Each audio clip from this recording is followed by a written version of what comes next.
things are warming up and drying out, and that means it is time to mulch. Aren't you excited? Peter Bowden is here to talk about the miracle of mulch and the multitude of mulch that's out there. Hey, Peter. There you go. Lots of M's for you.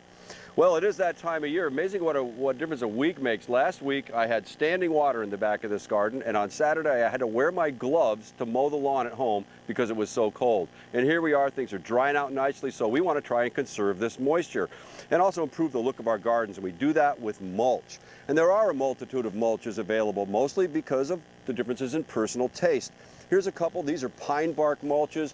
They come in very fine chips or a larger chip.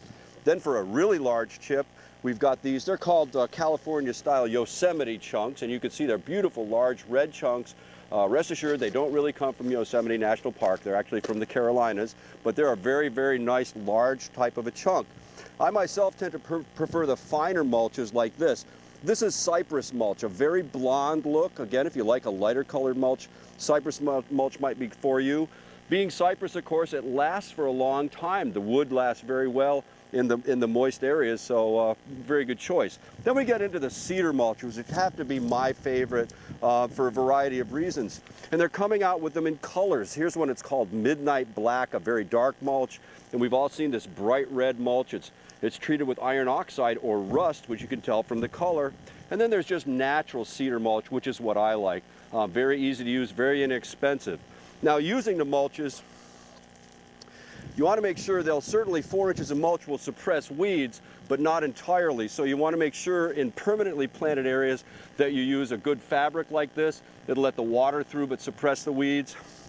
And in temporary areas like this vegetable garden where I've mulched with straw, I'll put paper down. These are just those leaf bags. I cut them open to make a pretty large piece of paper, cover it with straw, or you can even use it in your flower beds and makes a perfect weed barrier. So a little bit of weed barrier, a little bit of mulch, be happy for the rest of the summer. All right, Peter, thank you very much. Put those gloves away. You're not going to know. And you can take your jacket off in just about 20 seconds. Okay, if you say so. What? It's hot. Weekend forecast looking real good. About 86 tomorrow. We're real hot and humid in here by Sunday, low 90s. Dandy Nicola loaned him a tie. He did, and I appreciate that. We'll see you tonight at 5.